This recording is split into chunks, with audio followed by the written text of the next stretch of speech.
I thought we could just start by connecting with whatever motivation and intention brings us here. And working with our minds and trying to understand our minds better in order to transform them.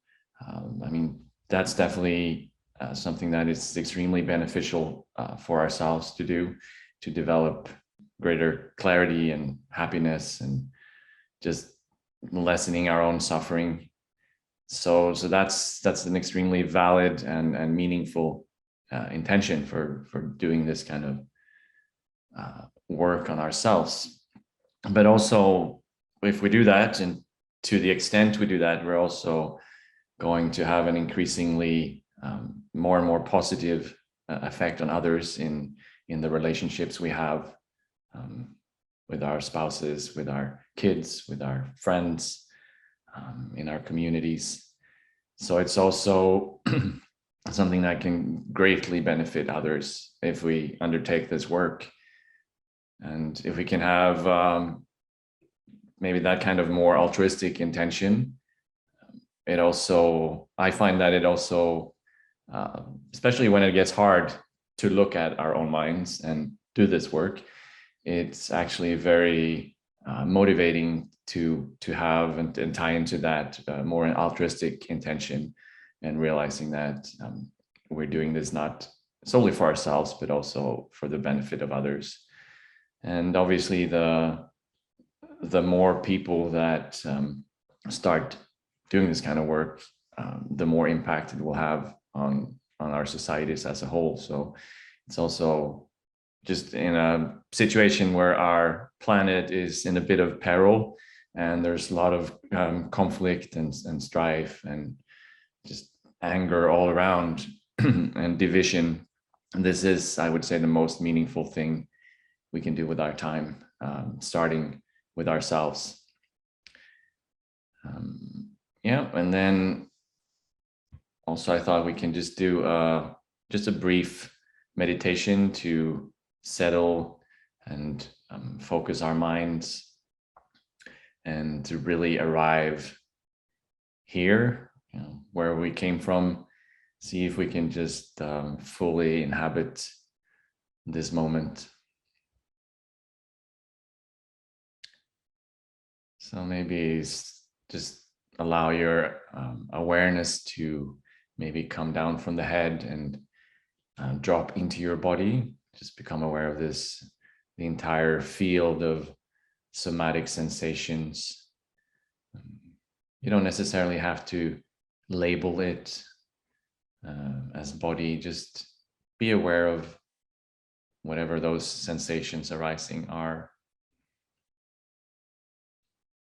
Maybe sensations associated with the breathing.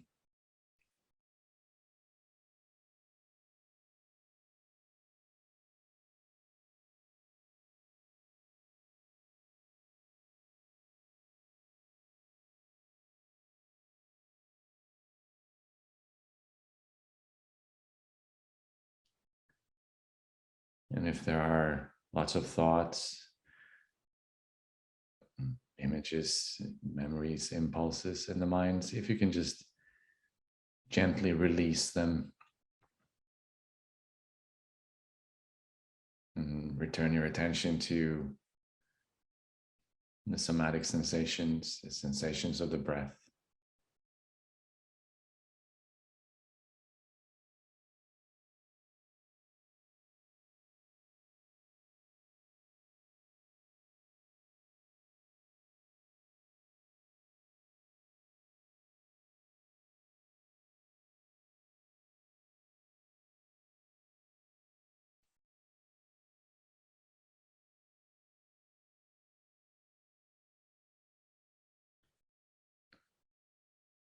So usually we have the sense that we are in our body, but sometimes when you just observe the body as somatic sensations arising in your awareness, you might even rather have the sense that the body is in you, because everything that is the body arises in your awareness.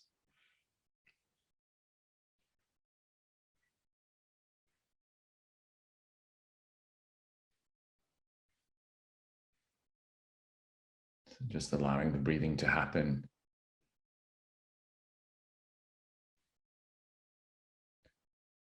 Resting your awareness on it.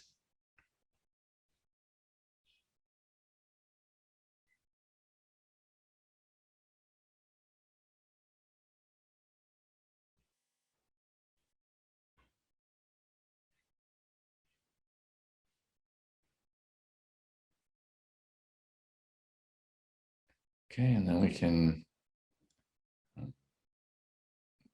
gently end this short meditation, and hopefully our minds are a bit more calm, a bit more present, and hopefully there's a bit more awareness. Okay, so today I thought I would tie into something I kind of started talking about last time, and this is how to deal with situations when strong emotions or afflictions arise in us. So it's interesting with the word affliction, or I don't know the Tibetan word, but klesha in Sanskrit. There's really no equivalent in the English language.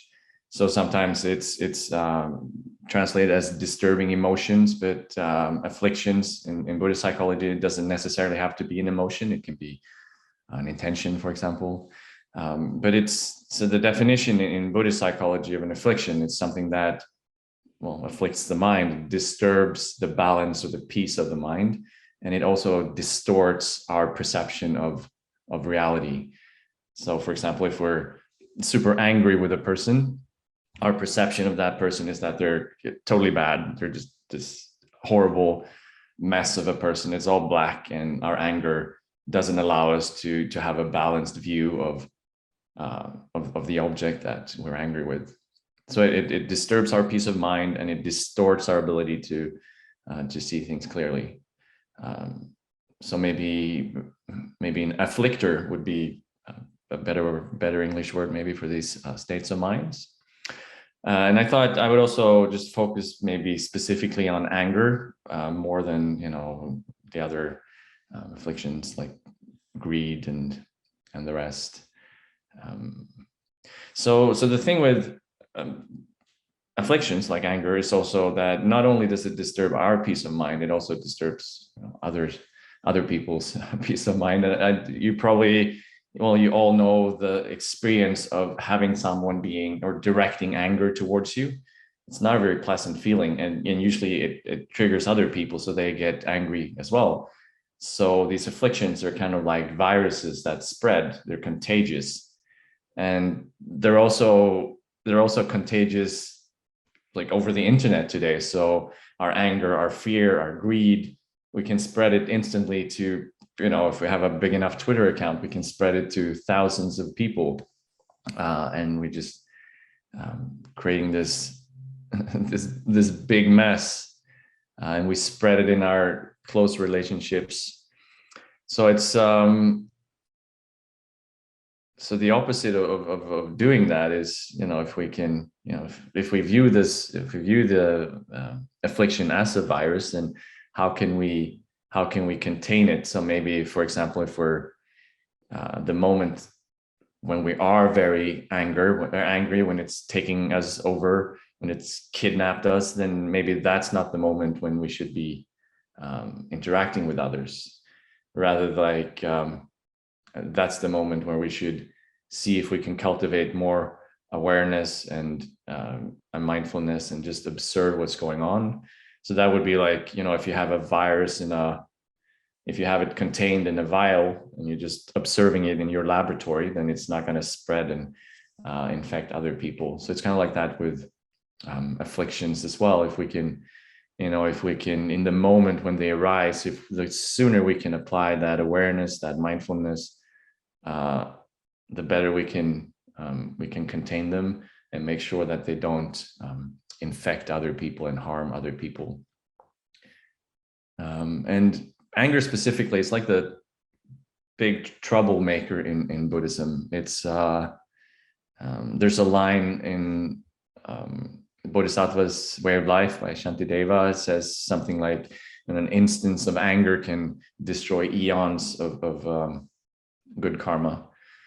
And that can easily be understood, because if or misunderstood, because if anger is this, if you're not allowed to be angry, if it's causing so much problems, that can cause us to misunderstand and start to suppress anger and try to be holier than we are and pretend that we're not feeling anger when it arises, pretend it's not there. So it's also it's good to know that these negative emotions, if you look from the perspective of evolutionary psychology, then it would be said that anger arose as a part of evolution to protect us and help us. So they would be like a source of information that tells us that something is wrong and so on. And also from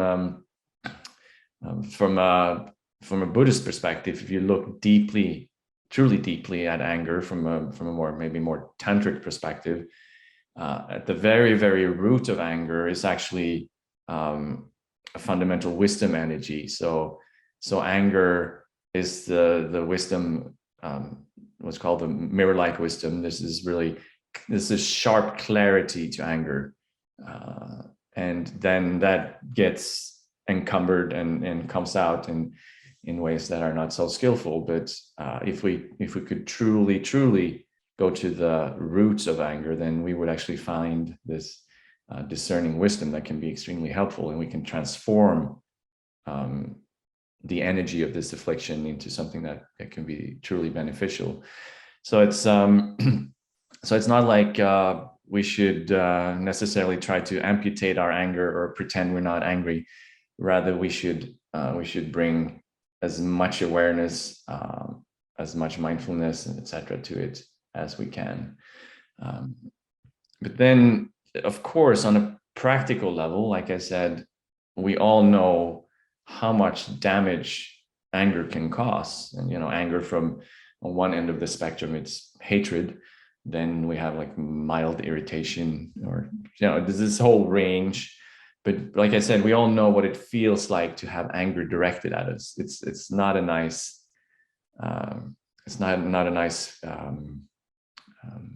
feeling at all. So the question is what do we do when anger arises in us?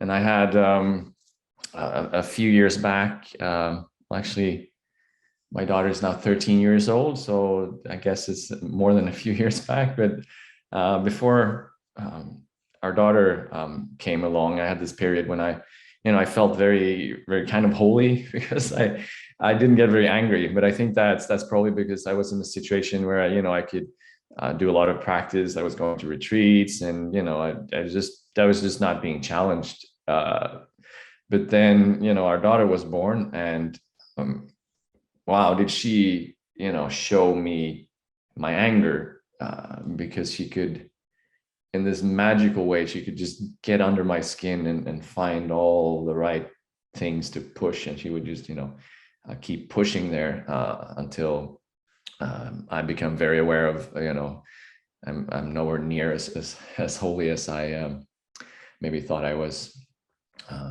One of my teachers said one time, if you think you're a very holy person, why don't you go spend a week with your parents, things like that. So that, especially in those close relationships that are meaningful to us, these things are definitely going to be triggered and arise. So the question then is what do you do when like strong anger arises in you? And it often comes from a place of hurt and suffering. The other day I had someone, a close friend, be very, very angry at me it arose from a misunderstanding, but it truly triggered in her the sense of being discarded and me not caring about her, and she got very, very angry. And afterwards, she talked about it, and she's like, it was surprising to her that this amount of anger arose, and she didn't, because it wasn't really tied to the specific situation. Really, it tied into something that was deeper, from her childhood, or even who knows, previous lives. But it just, sometimes it just, bam, the causes and conditions are there, and this strong anger arises in us. So I think one of the best pieces of advice that I'm aware of, it again comes from Shantideva, this 8th century master, and the book The Way of the Bodhisattva, Bodhicharya Avatara, and so I thought I'd read a few verses actually from there. And the first verse is, when the urge arises in your mind to feelings of desire or angry hate, do not act, be silent, do not speak, and like a log of wood, be sure to stay.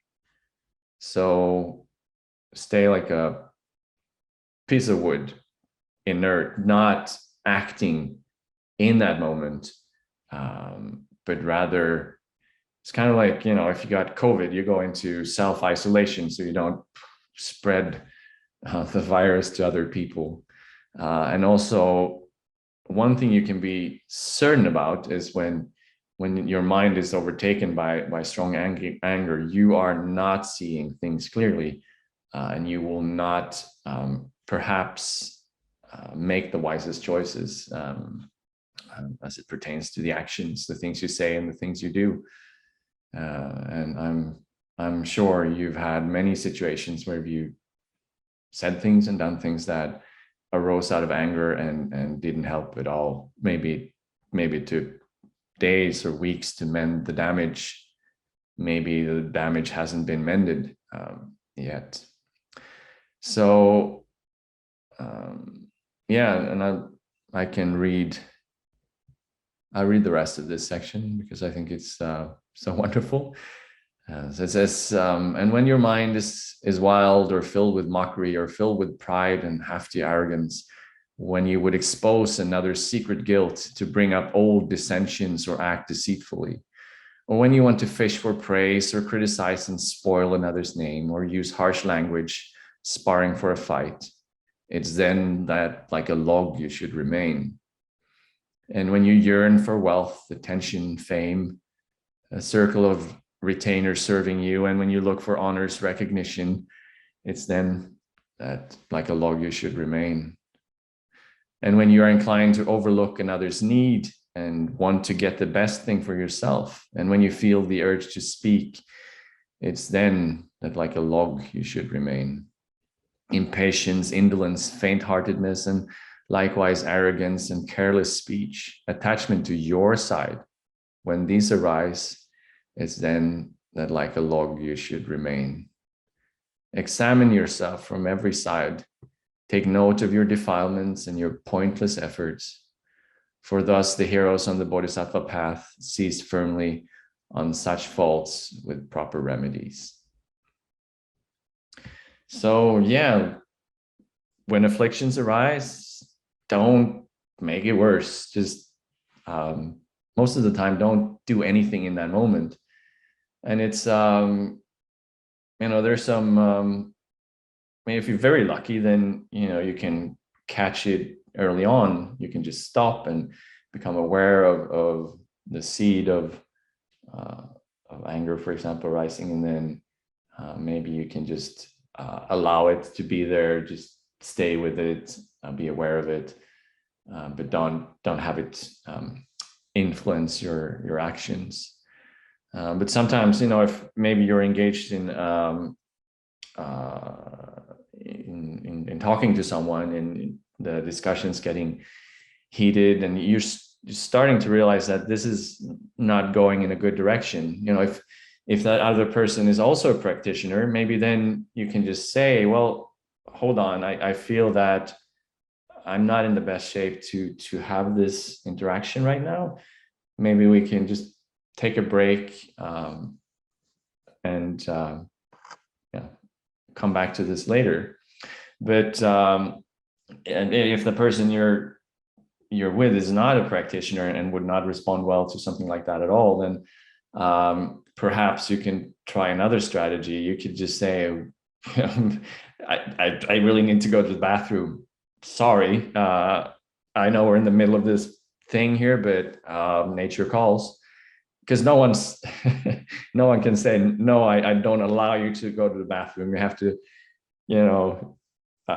hold it in and stay here and see this argument through with me. So that's kind of like you can have like an escape plan, just to bring yourself out of the situation. There's this wonderful monastery and retreat center in south of France called Plum Village, which is in the tradition of a wonderful teacher called Thich Nhat Hanh. And there, every summer, not during COVID, obviously, but before, 1,000 people will come there and have like a mindfulness camp. And there they have these little bells, big bells, small bells. And whenever you hear a bell, you're supposed to just, whatever you're doing, if you're talking to someone, if you're doing dishes, whatever, you're supposed to just stop and then come back to yourself, become aware of what's going on with you. And then I heard a story about, because they have a kids program, so children come there as well and learn about the mindfulness bells. So there was this little boy. He his parents were fighting, and so what he did was he went over and got these little bells, and in the middle of this argument, he just rang the bells, and his parents, who were both practitioners, they were reminded of just stopping. And it's good to, in that moment, if you're able to stop, to just drop the story in that moment, and then just come down into like the energetic sense of where it's this, what's going on in my body, where is this anger or this resentment or this hurt or this fear, how is it manifesting in my body, and just become aware, bring awareness to that, and if possible bring some open-hearted kindness and self-care, to just the raw sensation of what's going on. And then once you've done that, and like I said, maybe you need to take some time, but then you can go back to the actual story, because there's always an underlying story that is informing these afflictions. And it's always a story of separation. It's a story of your side. It's a story about how you're right and someone else is wrong. And then you can start to, like we talked about last time, look at that story and see whether it's true, whether it can be looked at from different perspectives. But it's hard to do that when you're just, your mind is just taken over by really strong afflictions. So when it is, then it's better to just find a way of stopping and bringing awareness to whatever's going on.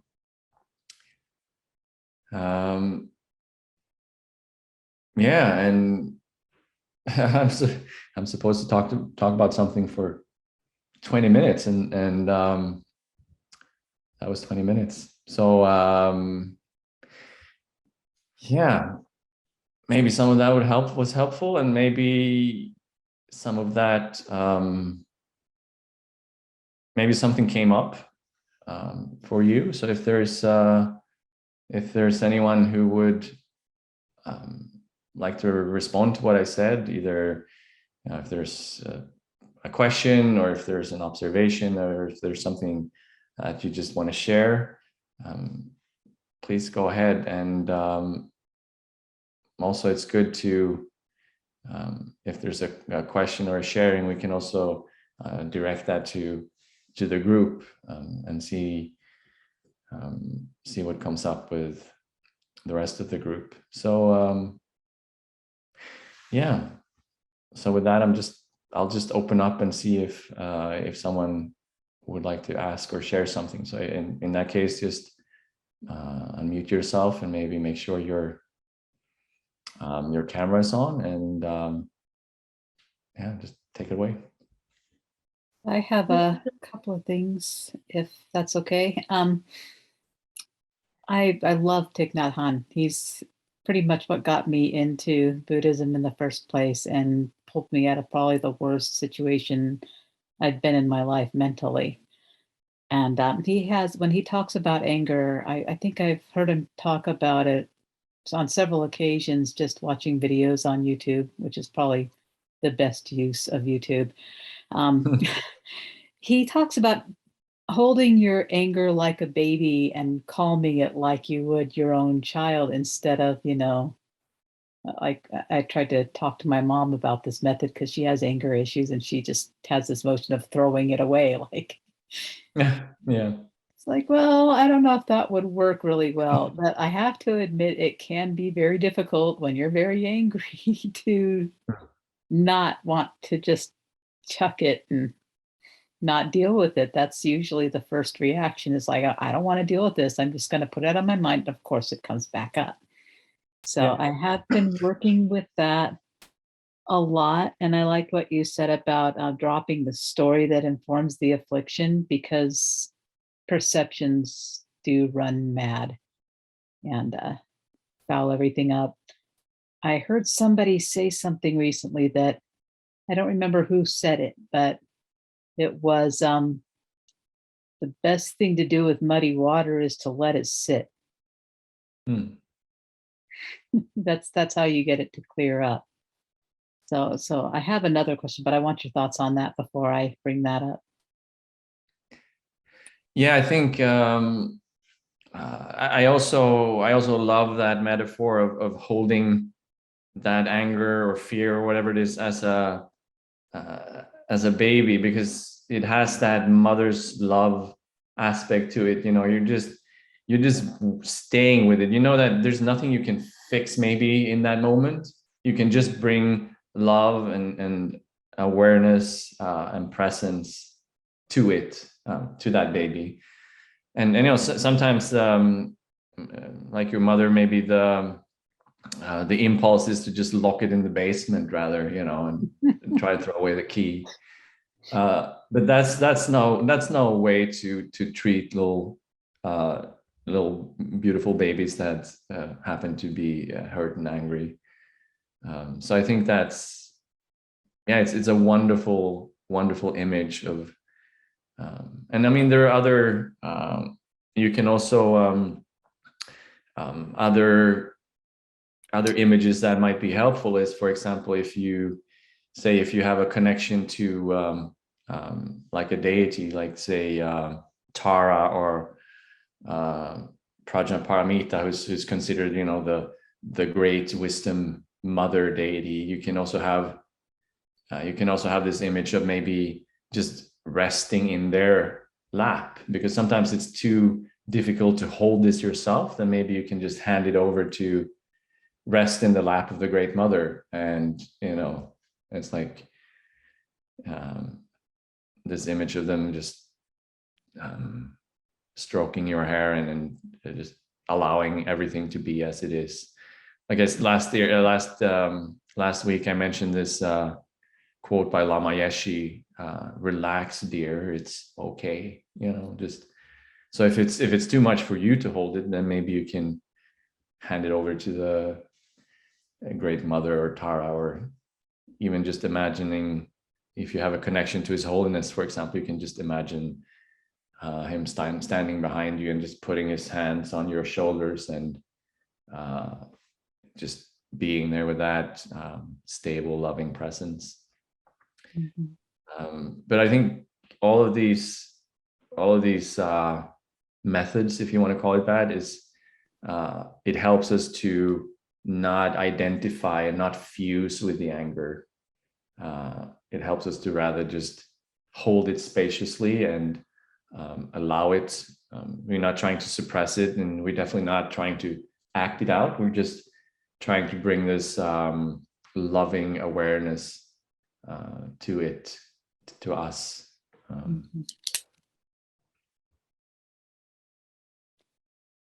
Okay, so the other thing I kind of, this might be a little bit out in left field, but it actually is related.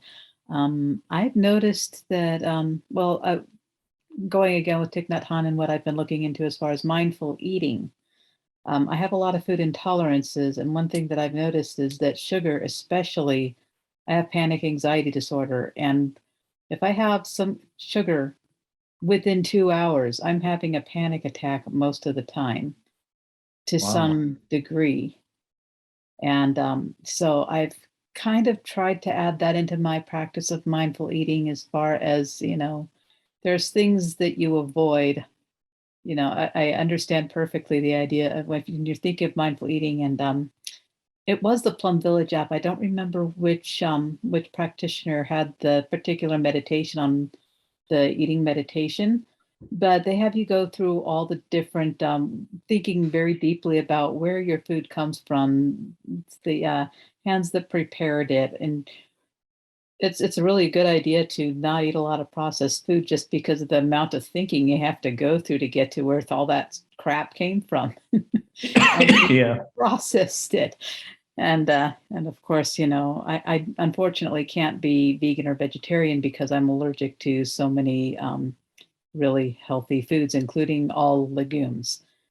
Oh wow. So Yeah. yeah, soy, everything kills me. So, but bringing that into the anger thing, when you're panicking, when you're angry, when you have all these emotions, and what chemicals are in your body that are influencing that.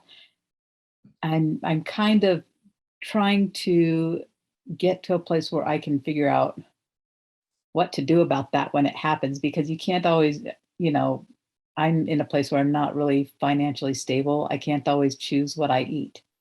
Yeah. So,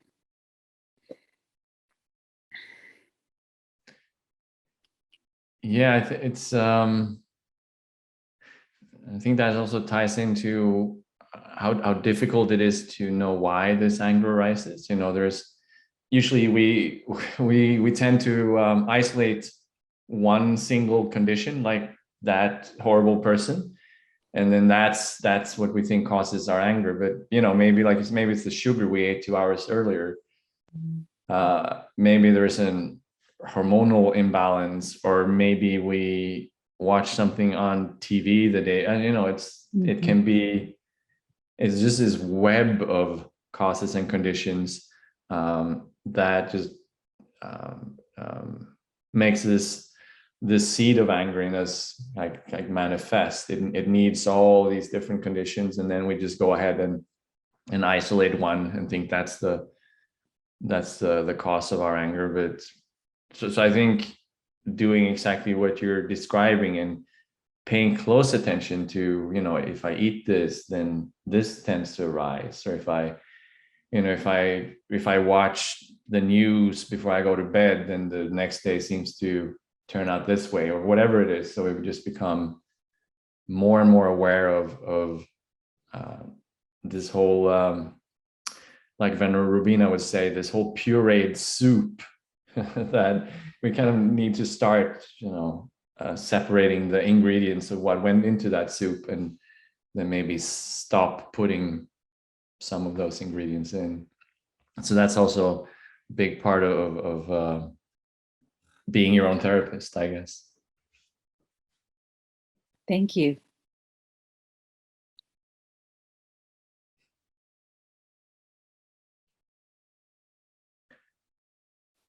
So anyone else? Okay, I apologize. I don't have a camera. My desktop is very old. So um, I have dealt with anger for ever since I can remember being conscious. It's a very strong affliction for me. And my anger is the kind that my thoughts are murderous. One of my ways that I feel I have um, accomplished something in my life is I haven't actually murdered anybody. That's kind of a low criteria, but sometimes I think, thank God, because the desire is so strongly there. So a couple of techniques that I use when that happens for me, and I get particularly agitated about politics and social injustice. And one of the things that I do is I try to focus on the fact that this individual at one point was a baby. How would I have felt toward that little round faced chubby cheek, right? I would want to be able to, you know, squeeze the cheek, and my heart would be open and kind. And that helps me counter some of my incredible anger. But it's also very disappointing to me. Like, I can meditate, I can do all this, and then, 3.5 seconds later, I'm just ropeable, just, out of control about something that will have happened. Again, it's generally not in my personal life. It can be in working life. And when I'm in public, I'm very good. When I'm by myself, I'm in big trouble. So those are some of the things I work with. And I also wanted to do a quote from Martin Rinpoche, which helps me. The majority of my benefactors of love, they are very kind and helpful to me. Some try to cause harm and create obstacles. They are my benefactors of patience. The kindness of each benefactor is equal, and thus my love for them is equal. Maybe my benefactors of patience are even kinder to me, as they allow me to practice patience, and I'm grateful to all those who do not like me and make me tame my anger. And that, I think, is another way to put where I try to come from. But like I say, I'm so disappointed. 5.5, if I'm in the car particularly and somebody does something, I'm crazed and I'm saying all kinds of bad words, But I'm working on it. Okay, thank you. Yeah, I got this I got this image of squeezing the cheeks of our great teacher Donald Trump or something. I don't know. Yes.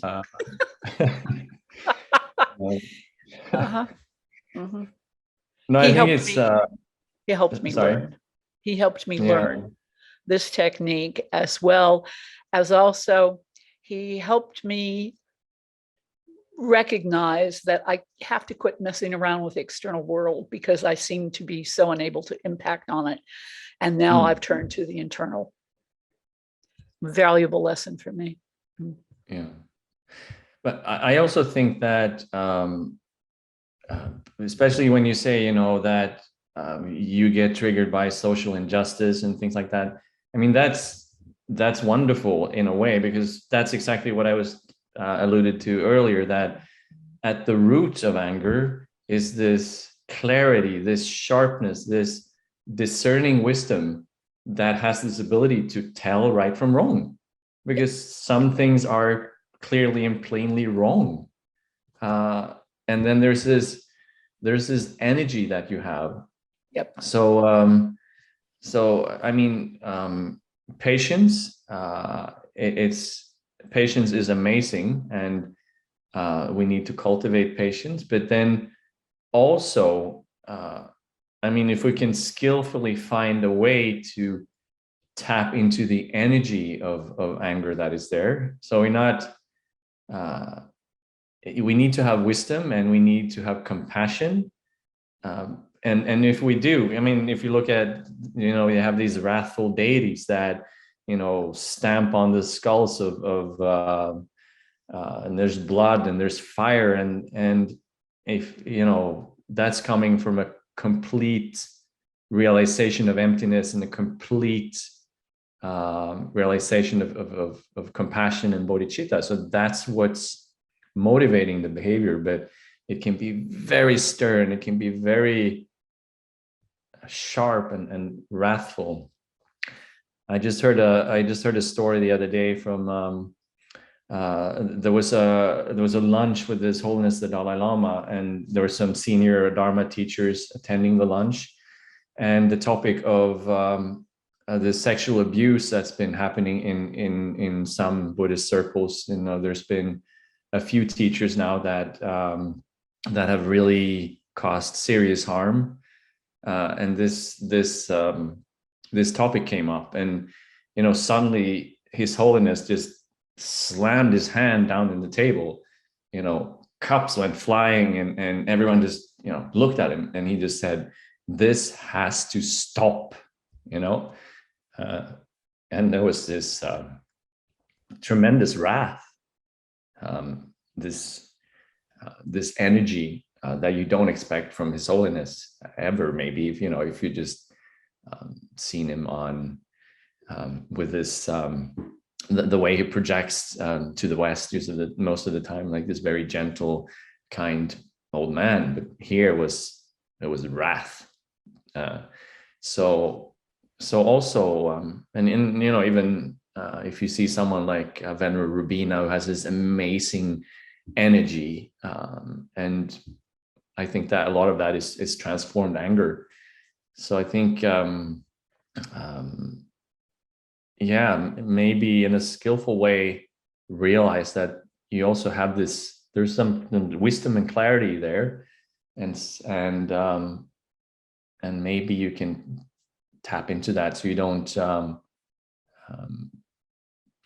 don't know, feel bad for being this horrible angry person. I think you're it's all coming from a place of care and discerning wisdom. So yeah, but please don't kill anyone.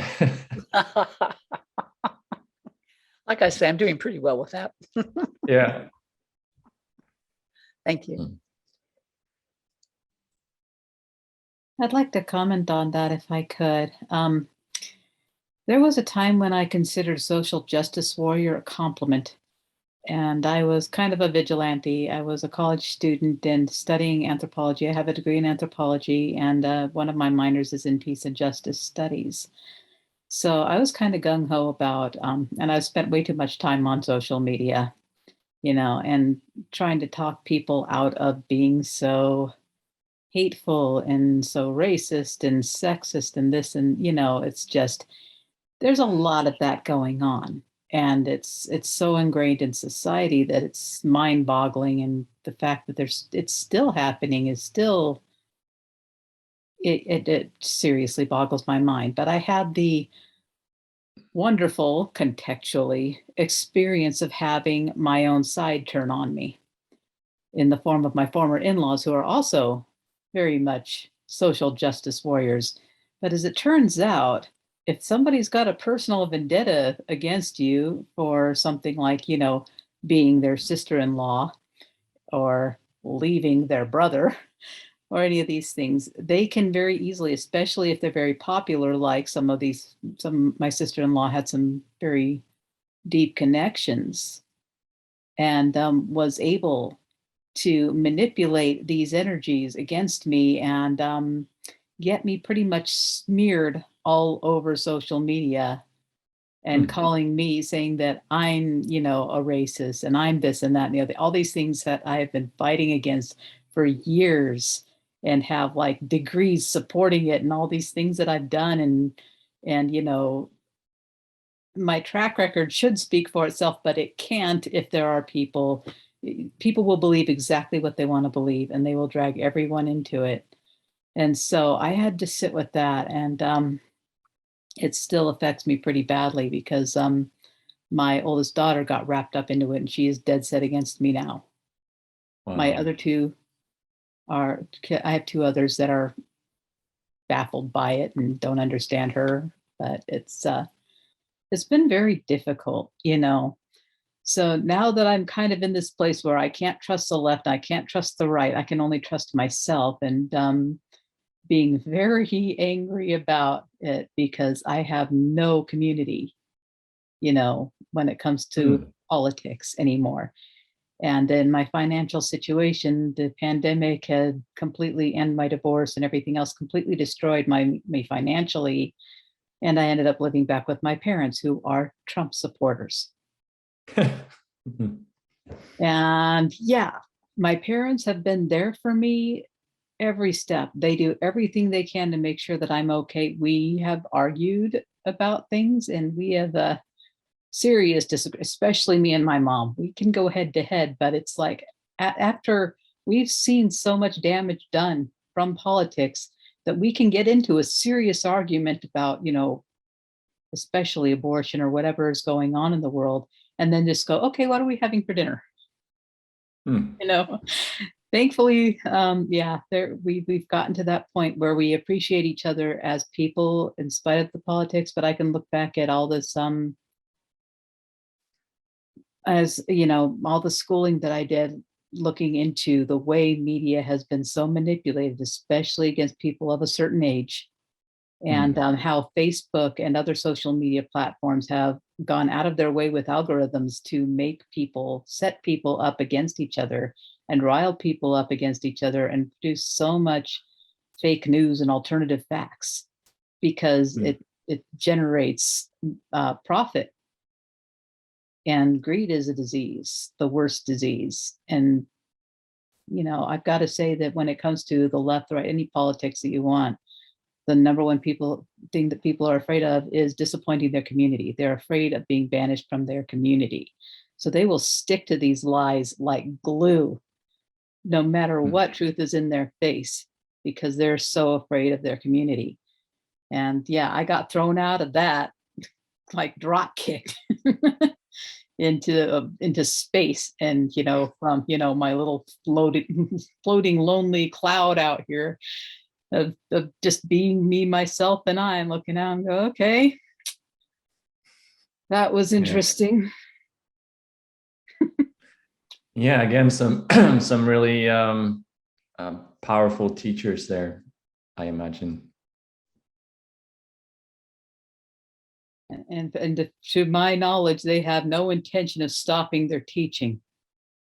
So I'm having to pretty much isolate myself from a lot of negative influences. And I had to get to know myself and my own. I have a tendency to rant, rave, flail my arms, everything, to the point my one of my daughters got me a Cthulhu costume for Christmas. I promised her I'd wear it on at least one Zoom meeting, so look forward to that. But yeah, that's kind of my mental state is just I have to know myself and know I can easily be manipulated into being dragged into that and being set up again and being used for other people's, gleeful humiliation techniques. So fun times. And I think when in any situation where we notice that we are losing the sense of the other side's humanity, or if we are losing our sense of compassion with them, I think it's a lot of times it's better to just extract oneself from that context, because it's just feeding into our own delusion, and especially this delusion of separation and other, and I, it's so obvious with politicians. The ones we don't like, we don't see them as people, and we don't acknowledge their suffering, and we don't really have a ton of empathy for them. And just observing that in ourselves can be very painful, I guess, but it's also, that's where we have to start. How can we have a good impact on the world if we're not coming from a place of understanding common humanity and compassion? Then we're just going to add to the mess. So it's perhaps better to just go sit in a cabin and meditate in that scenario. And COVID's kind of forced a lot of us to do just that, I guess. So, yeah.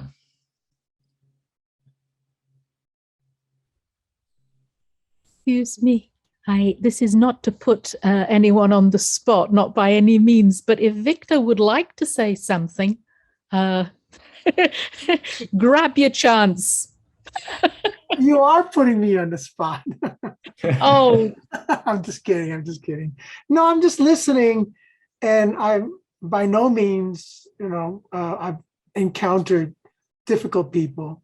And I think all the things you mentioned, I've tried. Some things work better than others. I've tried. Patience is number one. I try to be very patient. I also learned it's okay to be defeated. I don't mind. I've just let them be happy. The other person, because whatever is going through their heads, they have a lot of suffering that they're going through. That's why they're acting the way they're acting with me. So I'm trying to be a Buddhist, so I try to give as much compassion, understanding that, they don't also, the saying that everybody wants to have happiness. And so no matter how they approach it. So my approach is be very patient about it. If I can't control my emotion, I do kind of walk away, and then I regret it in a way, and I apologize. I said, I'm sorry I walked away, because somehow they kind of control my whole situation. And but I let it go. I kind of say to myself that I'm learning something from this person. Be more patient, be more understanding, be more compassionate, and kind of meditate on it. And it works for me. I don't feel as bad. I think it's worse if I react, because then I open my mouth and I say the wrong things. And like Rubina said, just shut up. And so it works. I just shut up, and it seemed to, every day is different. I may have new challenges, but the past challenges, those are the kind of technique that I use, is being more patient, be understanding, be compassionate, and just say that, they're humans like me, whatever they're going through, probably more difficult. They have more difficult situation than I am. So I have to be more compassionate. So I don't know. That's how I've been dealing with difficulties. Is that okay, Paula? I'm just kidding. I am so sorry. I just want to bring people in, that's my thing. You're doing a good job. Okay, that's. I think that's sounds really wonderful, and I noticed you had like accepting defeat in there, which can be extremely powerful. There's this mind training slogan, goes something like drive all blames into one, which basically, if you do it as a practice, you basically just you accept all blame, which is the opposite of what the ego wants to do. It's not comfortable at all, but just that's something you can do as a practice, actually. Like if there's a problem at work, okay, you just, well, my fault, it's like, because it's like this, I don't know, ball of pus that no one wants to touch. And again, if everyone's trying to throw it around, and you can just go, okay, yeah, I'll take that, that's good. And then it just diffuses the whole situation. So I think that's a wonderful practice. Another one that ties into trying to treat people with more patience and more compassion is something that I notice I do a lot with my daughter. When she comes home and there's been maybe some drama at school, and she's felt hurt, or that someone did something to her, then I always tend to have her, because then what she's done is she's ascribed an intention to someone else. They said this because they wanted to hurt me, or they didn't care about me, or they wanted blah blah blah. So we always ascribe attentions to the other person. But what happens if we ascribe the most positive intention that we can come up with that would explain the behavior. Because we don't know, we can't read the minds of others. They might be Buddhas who are just doing this to help us out. So we don't know the intentions of others, but we think we do. So what happens if we just intentionally try to change our perception of their intention, and maybe they had a completely different intention than we ascribe to them. So just and I find that if we practice these things, they kind of become more automatic. So if we instead of diverting blame, we become better at just, okay, yeah, I take that. That's not a big deal. And yeah, so just, and like you mentioned, patience is also something that we definitely can practice. I just thought of, yeah, go ahead. Sorry. okay, sorry. I just thought of something and as you were talking, is also I've learned from listening to Robina and everybody is to look possibly some good qualities about that person. It kind of just changed my whole, just one thing. I mean, like the person was kind of harsh with me, but then there are times he's very pleasant, so I kind of think about why he's pleasant, because he has those good qualities, and so when you think of the good qualities, it kind of overlaps all the negativity that comes out. So I always try to look for those things with people that I have difficulties with. It's like, okay, he's good at that, she's good at this, she's not really that bad, he's not really that bad. And so it kind of changes my whole situation, the whole outlook of things. So I just thought that was a good thing to think about when I have troubles with people. Yeah, wonderful. Okay, we're coming up on the hour, so I'll just summarize everything then by saying that if an affliction is too strong, just hold it like that crying baby. Just be with the energy of it, and then when there's more space, even if we're taking ourselves out of the situation, or there's more awareness, more mindfulness, then we can start to challenge the story, like the intention I'm ascribing, or is this person really 100% bad, or do they have positive qualities, or can I look at this from a different perspective, etc., etc. So it's kind of like a stepwise problem, or a stepwise process, starting with just awareness and self-care, and ending with really analyzing the crazy stories that we tell ourselves. And that puts us at 2:00. So we can dedicate all the wonderful energy that's been manifesting here from discussing these things to the benefit of all. May this world heal, and may people come together, and may there be more understanding, more compassion, and more peace in this world. Thank you.